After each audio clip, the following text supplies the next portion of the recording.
হুম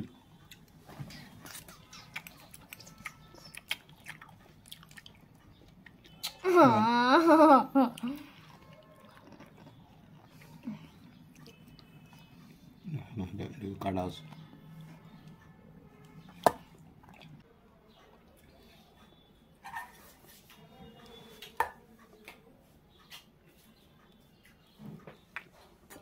হুম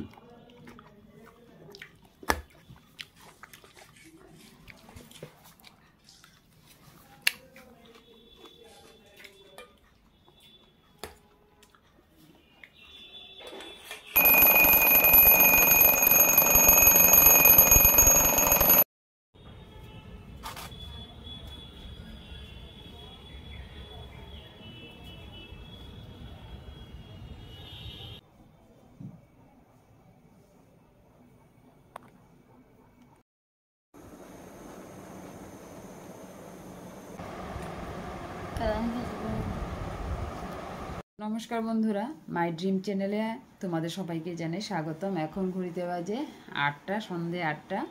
তো আমাদের কাছে এটা সন্ধেই, অনেকের কাছে এটা গভীর রাত, আমাদের কাছে এটা সন্ধে।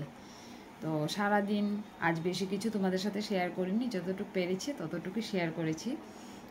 তো সকালবেলা ঘুম থেকে উঠে খুব একটা ভিডিও করা সম্ভব হয়ে ওঠে না। সকালবেলা আমরা একটা তাইসের মধ্যে থাকি আর কি।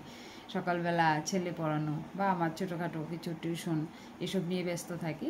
তো অনেক পরেই শুরু করেছি ব্লগটা আর কি আজকের। তো আজকের ব্লগে আমি তোমাদের সাথে শেয়ার করলাম কি রান্না করছি। ছেলের জন্য পনির রান্না করছি, কারণ ছেলে কি দিয়ে খাবে এটা প্রত্যেক দিনের একটা রুটিন ভাবতে হয়, কারণ ও সব কিছু খেতে পারে না। শেখাচ্ছি একটু একটু করে, সব কিছু শেখাচ্ছি আর কি। তো যাই হোক, ওর বাবা পনির এনেছিল, অনেক দিন ধরে পনিরটা রান্না করা হচ্ছে না। তাই সকালে উঠেই কী করলাম, পনিরটা রান্না করা শুরু করে দিলাম। এখন আমাদের জন্য কি রান্না করব, আমাদের জন্য বাজার থেকে এনেছে এই উস্তে এনেছে, আর উস্তে আনলো, আর কি জানি আনলো, উস্তেই এনেছে, আর কিছু না। আর একটু কি পাতা, এগুলি কি পাতা বলে, থানকুনি পাতা, ওই যে এনেছিলাম যতন বাড়ি থেকে থানকুনি পাতা, এগুলিকে বেছে রাখলাম আর কি। আজ কিছু করি টরিনি, রেখে দিয়েছি, কাল এটাকে বাটা করবো আর কি। তো আয়ুষের বাবা বলছে যে কই মাছ দিয়ে খাবে, কই মাছ দিয়ে নাকি থানকুনি পাতা খুব ভালো লাগে খেতে। তো আমি জানি না, আমি পারিও না। তো আজ আমাকে হেল্প করবে বা দেখিয়ে দেবে, না হলে নিজে রান্না করবে। তো মোটামুটি জানে রান্না, ইদানিং করে না আর কি। আগে রান্না করতো, আগে প্রায় সময় রান্না করে খাওয়াতো আমাদেরকে, কারণ আয়ুষ বাবা আগে একটা চাকরি করতো, এখন চাকরিটা আর নেই আর কি। যার ফলে এখন ব্যবসায়িক হয়ে গেছে, সময়ই পাচ্ছে না যে ঘরে আমাদেরকে রান্না বান্না করে খাওয়াবে, কিন্তু রান্না বান্না সব পারে, এখন করতে পারে না।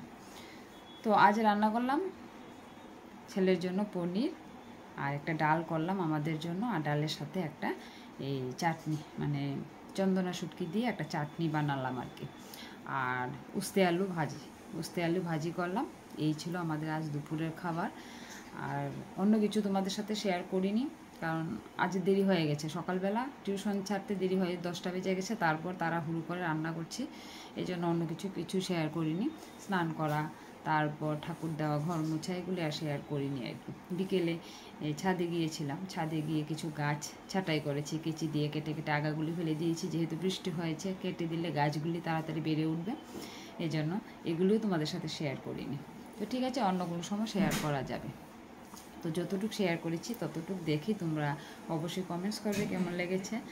আর তোমরা তোমাদের কমেন্টসের মাধ্যমে জানিয়ে দিও যে আমার ভিডিওগুলি কীরকম করলে তোমাদের ভালো লাগবে। অবশ্যই আমার সাথে থেকো ও আমাকে একটু সাপোর্ট করো। আর পুরোটা ভিডিও দেখবে, পুরোটা ভিডিও না দেখে কিন্তু লাইক করবে না, কমেন্টস করবে না, চেষ্টা করবে পুরোটা ভিডিও দেখতে, তাহলে কি হবে, তাহলে একটু হেল্প হবে আর কি। আমি সবার ভিডিও পুরোটা দেখি আমি লাইক কমেন্টস সব কিছু করি আর কি। তো ঠিক আছে বন্ধুরা, তোমাদের সাথে আবার দেখা হবে নতুন একটা ভিডিওতে। আজ এখানেই রাখছি, টাটা।